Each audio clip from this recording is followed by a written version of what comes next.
ഖുർആനിലെ വളരെ ആഴത്തിലുള്ള ഒരു പാഠത്തിലേക്ക് നമുക്ക് ഒരുമിച്ചൊന്ന് കടന്നു ചെല്ലാം. എന്താണ് ശരിക്കും നീതി? എന്താണ് തഖ്വ എന്ന് നമ്മൾ പറയുന്ന ദൈവബോധം? സൂറത്തുൽ മാഇദ ഇതിന് തരുന്ന ഉത്തരം ഒരുപക്ഷെ നമ്മുടെ പല ധാരണകളെയും മാറ്റിമറിച്ചേക്കാം. സത്യം പറഞ്ഞാലേ ഇത് നമ്മളെല്ലാവരും എപ്പോഴെങ്കിലും ചിന്തിച്ചിട്ടുള്ളൊരു കാര്യമല്ലേ? നമ്മൾക്കൊട്ടും ഇഷ്ടമില്ലാത്ത അല്ലെങ്കിൽ നമ്മളെ ഒരുപാട് ഉപദ്രവിച്ച ഒരാളുടെ കാര്യത്തിൽ ഒരു തരി പോലും പക്ഷപാതമില്ലാതെ കറക്റ്റായിട്ട് നീതി കാണിക്കാൻ പറ്റുമോ? ഭയങ്കര പാടാണല്ലേ? എന്തുകൊണ്ടാണത് അത്ര വലിയൊരു വെല്ലുവിളിയാവുന്നത്? ശരി, ആ ചോദ്യത്തിൽ നിന്ന് തന്നെ നമുക്ക് തുടങ്ങാം. അപ്പോൾ നീതിയുടെ ഒരു യഥാർത്ഥ ടെസ്റ്റ് എന്താണ്? ഇസ്ലാം മുന്നോട്ട് വയ്ക്കുന്നൊരു പ്രിൻസിപ്പിളുണ്ട്. അത് നമ്മുടെ ഇഷ്ടങ്ങൾക്കും വെറുപ്പുകൾക്കുമൊക്കെ മുകളിലാണ്. നമുക്കതെന്താണെന്ന് നോക്കാം. ഇവിടെയാണ് ഇസ്ലാമിന്റെ കാഴ്ചപ്പാട് നമ്മളെ ശരിക്കും പിടിച്ചിരുത്തുന്നത്. ഒന്ന് ആലോചിച്ചു നോക്കൂ, നിങ്ങളുടെ നീതി എപ്പോഴാണ് ശരിക്കും പരീക്ഷിക്കപ്പെടുന്നത്? നിങ്ങളുടെ കൂട്ടുകാരോട് നന്നായി പെരുമാറുമ്പോഴല്ല, അല്ല, മറിച്ച് നിങ്ങളുടെ കടുത്ത ശത്രുക്കളോട് നിങ്ങൾ എങ്ങനെ ഇടപെടുന്നു എന്നതിലാണ്. വെറുതെ ഒരു ഉപദേശം പറയുകയല്ല, മുസ്ലിങ്ങൾ അധികാരവും ശക്തിയും ഒക്കെയുള്ളൊരു സമയത്താണ് ഈ കൽപ്പന ഇറങ്ങുന്നത് എന്നറിയുമ്പോഴാണ് അതിന്റെ ഗൗരവം നമുക്ക് ശരിക്കും മനസ്സിലാവുക. സൂറത്തുൽ മാഇദയിലെ ഖുർആൻ ഈ വിഷയത്തിൽ ഏറ്റവും ശക്തമായൊരു കൽപ്പന തന്നെ നൽകുന്നുണ്ട്. ഒരു ശത്രുവിനോട് പോലും നീതി എങ്ങനെയായിരിക്കണം എന്നതിനെക്കുറിച്ച്. ഇതാണ് സൂറത്തുൽ മാഇദയിലെ ആ 8-ാമത്തെ വചനം. നീതിയെക്കുറിച്ച് ഖുർആനിലെ ഏറ്റവും പവർഫുള്ളായ കൽപ്പനകളിൽ ഒന്നാണിത്. കേൾക്കുമ്പോൾ തന്നെ ഇതിലെ വാക്കുകൾക്കൊരു പ്രത്യേക ഗൗരവമുണ്ട്, അല്ലേ? ഒരു കൂട്ടം ആളുകളോടുള്ള കടുത്ത വെറുപ്പ് പോലും നീതിക്ക് ഒരു തടസ്സമാകരുത് എന്ന് പറയുന്ന ഈ ദൈവിക കൽപ്പനയുടെ ആഴം എത്രയാണെന്ന് നമുക്ക് വിശദമായിട്ട് തന്നെ നോക്കാം. നോക്കൂ, എത്ര ക്ലിയറായിട്ടുള്ള ഇൻസ്ട്രക്ഷൻസാണ്. ഒരു ജനതയോടുള്ള നിങ്ങളുടെ വെറുപ്പ് അത് എത്രത്തോളം ആഴത്തിലുള്ളതാണെങ്കിലും ശരി, നീതിയുടെ വഴിയിൽ നിന്ന് നിങ്ങളെ തെറ്റിക്കാൻ അതൊരു കാരണമാകരുത്. നമ്മൾ ഓർക്കണം, ഈ ആയത്ത് ഇറങ്ങുന്നത് മുസ്ലിങ്ങളെ ക്രൂരമായി ഉപദ്രവിച്ച, സ്വന്തം വീടുകളിൽ നിന്ന് ആട്ടിയോടിച്ച, അവരുടെ വേണ്ടപ്പെട്ടവരെ കൊന്നുകളഞ്ഞൊരു സമൂഹത്തെക്കുറിച്ചാണ്. എന്നിട്ടും അല്ലാഹു കൽപ്പിക്കുന്നു, അവരോടും നീതി പാലിക്കുക. അപ്പോൾ ഇത്രയും ബുദ്ധിമുട്ടുള്ളൊരു സിറ്റുവേഷനിൽ എങ്ങനെയാണ് നമുക്ക് നീതി പുലർത്താൻ പറ്റുക? അവിടെയാണ് ഖുർആൻ തഖ്വ എന്നൊരു കോൺസെപ്റ്റ് നമ്മുടെ മുന്നിലേക്ക് വെക്കുന്നത്. എന്താണ് ഈ തഖ്വ? പലരും വിചാരിക്കുന്ന പോലെ അതൊരു പേടി മാത്രമല്ല. അതിനപ്പുറം എൻ്റെ ഓരോ നോട്ടവും വാക്കും എൻ്റെ റബ്ബ് കാണുന്നുണ്ട്, കേൾക്കുന്നുണ്ട് എന്നൊരു ആഴത്തിലുള്ള ബോധ്യമാണ്. അത് ശരിക്കും നമുക്ക് മറ്റൊരാളുടെ മുകളിലൊരു പവർ കിട്ടുമ്പോഴും, അല്ലെങ്കിൽ ആരും കാണുന്നില്ലെന്ന് നമ്മൾ ഉറപ്പിക്കുന്ന നമ്മുടെ പ്രൈവസിയിലും ഏതാണ് ശരി, ഏതാണ് തെറ്റ് എന്ന് കാണിച്ചു തരുന്ന ഒരു ഇന്നർ കോമ്പസ് പോലെയാണ്. നീതിയുടെ ഈ ത്രാസ് ശത്രുക്കളുടെ നേരെ മാത്രം പിടിച്ചാൽ പോരാ. നമ്മൾ ഏറ്റവും കൂടുതൽ സ്നേഹിക്കുന്നവരുടെ കാര്യത്തിലും അത് ഒരുപോലെയായിരിക്കണം. കാരണം ദൈവിക നിയമത്തിനു മുന്നിൽ എല്ലാവരും സമന്മാരാണ്.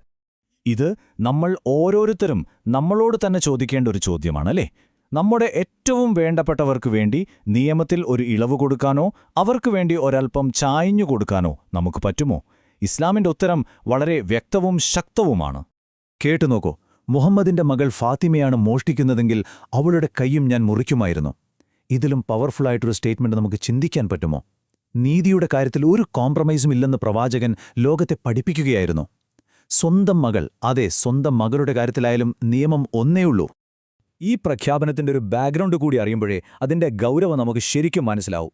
സമൂഹത്തിൽ വലിയ സ്ഥാനമുള്ളൊരു സ്ത്രീ മോഷണക്കുറ്റത്തിന് പിടിക്കപ്പെട്ടു. അപ്പോൾ അവർക്ക് വേണ്ടി ശിക്ഷയിലൊരു ഇളവ് ചോദിക്കാൻ വന്നവരോടാണ് പ്രവാചകൻ ഇത് പറഞ്ഞത്. അതായത് സ്റ്റാറ്റസോ പണമോ കുടുംബ ബന്ധങ്ങളോ ഒന്നും ദൈവിക നിയമത്തിനു മുന്നിൽ ഒരു വിഷയമേ അല്ല എന്ന് അദ്ദേഹം ഉറപ്പിച്ചു പറഞ്ഞു. ഇനി നമുക്ക് ഈ വിഷയത്തിന്റെ വേറൊരു ആംഗിളിലേക്ക് പോകാം.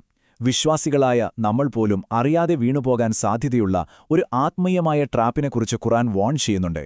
അതെന്താണെന്ന് നോക്കാം. അതായത്, ഞാൻ ഇന്ന മതത്തിൽപ്പെട്ട ആളാണ്, അല്ലെങ്കിൽ ഇന്ന ഗ്രൂപ്പിൽപ്പെട്ട ആളാണ്, അതുകൊണ്ട് മാത്രം ഞാൻ മറ്റുള്ളവരെക്കാൾ ബെറ്ററാണ് എന്നൊരു ചിന്ത.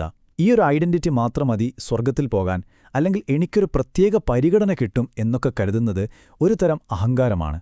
ഖുർആൻ ഇതിനെ വളരെ ശക്തമായിട്ട് തന്നെ തിരുത്തുന്നുണ്ട്. സൂറത്തുൽ മാഇദയിലെ 18-ാമത്തെ ആയത്ത് ഇത് വളരെ വ്യക്തമാക്കുന്നുണ്ട്. ഒരു കൂട്ടർ വാദിച്ചു, ഞങ്ങൾ ദൈവത്തിന്റെ ഏറ്റവും പ്രിയപ്പെട്ട മക്കളാണ്. ഖുർആനിന്റെ മറുപടി ഒരു ചോദ്യരൂപത്തിലായിരുന്നു.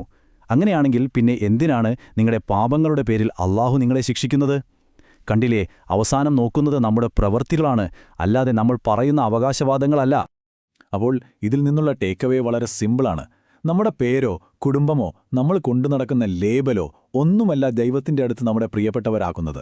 മറിച്ച് നമ്മുടെ നല്ല പ്രവൃത്തികളും നമ്മുടെ ഹൃദയത്തിലുള്ള ആ തഖ്വയും അതുമാത്രമാണ് യഥാർത്ഥത്തിൽ കണക്കിലെടുക്കുന്നത്. അപ്പോൾ നോക്കൂ, ശത്രുവിനോടുള്ള നീതി, വേണ്ടപ്പെട്ടവരോടുള്ള നീതി, വിശ്വാസത്തിലുള്ള അഹങ്കാരമില്ലായ്മ, ഇതെല്ലാം എവിടെ ചെന്നാണ് നിൽക്കുന്നത്? നമ്മൾ ആദ്യം പറഞ്ഞ ആ ഒരൊറ്റ കാര്യത്തിൽ തന്നെ, തഖ്വ, നീതിയുടെ യഥാർത്ഥ അടിത്തറ അതുതന്നെയാണ്. ഒരാളുടെ തഖ്വയുടെ ശരിക്കുള്ള ലെവൽ എപ്പോഴാണ് പുറത്തുവരുന്നത്? പ്രധാനമായും 2 സാഹചര്യങ്ങളാണ്. ഒന്ന്, നിങ്ങൾക്ക് മറ്റൊരാളുടെ മേൽ ഒരു അധികാരവും ശക്തിയുമൊക്കെ കിട്ടുമ്പോൾ. 2, ആരും കാണാനില്ല എന്ന് നിങ്ങൾ വിചാരിക്കുന്ന നിങ്ങളുടെ സ്വകാര്യ നിമിഷങ്ങളിൽ. ഈ 2 ഘട്ടങ്ങളിലും ദൈവത്തെ ഓർത്ത് തെറ്റിൽ നിന്ന് മാറി നിൽക്കാൻ ആർക്ക് കഴിയുന്നുവോ അവനാണ് യഥാർത്ഥത്തിൽ തഖ്വയുള്ളവൻ. അപ്പോൾ ഈയൊരു ചർച്ചയിൽ നിന്ന് നമ്മൾ മനസ്സിലാക്കേണ്ട പ്രധാനപ്പെട്ട 3 കാര്യങ്ങൾ ഇവയാണ്. 1, ഒരാളോടുള്ള വെറുപ്പ് കാരണം അനീതി കാണിക്കരുത്. 2, ഒരാളോടുള്ള സ്നേഹം കാരണം നീതിയുടെ വഴിയിൽ നിന്ന് മാറിപ്പോകരുത്. 3, ഞാനൊരു വിശ്വാസിയാണെന്നതുകൊണ്ട് മാത്രം എനിക്കുവേണ്ടി ദൈവം മറ്റൊരാളോട് അനീതി കാണിക്കും എന്നൊരിക്കലും പ്രതീക്ഷിക്കരുത്. ഈ വിശകലനം നമ്മൾ ഇവിടെ അവസാനിപ്പിക്കുമ്പോൾ ഒരു ചോദ്യം നമ്മുടെ ഓരോരുത്തരുടെയും ഉള്ളിൽ മുഴങ്ങട്ടെ. പ്രത്യേകിച്ച് ഈ അനുഗ്രഹീതമായ മാസത്തിൽ മറ്റുള്ളവരോടുള്ള വെറുപ്പും വിദ്വേഷവുമൊക്കെ നമ്മുടെ ഹൃദയത്തിൽ നിന്ന് കഴുകിക്കളഞ്ഞ് ഖുർആൻ പഠിപ്പിക്കുന്ന ഈ കംപ്ലീറ്റായ നീതി നമ്മുടെ ജീവിതത്തിൽ കൊണ്ടുവരാൻ എനിക്കും നിങ്ങൾക്കും സാധിക്കുമോ? അതൊരു പ്രാർത്ഥനയായി, ഒരു ലക്ഷ്യമായി നമുക്ക് മുന്നോട്ട് വയ്ക്കാം.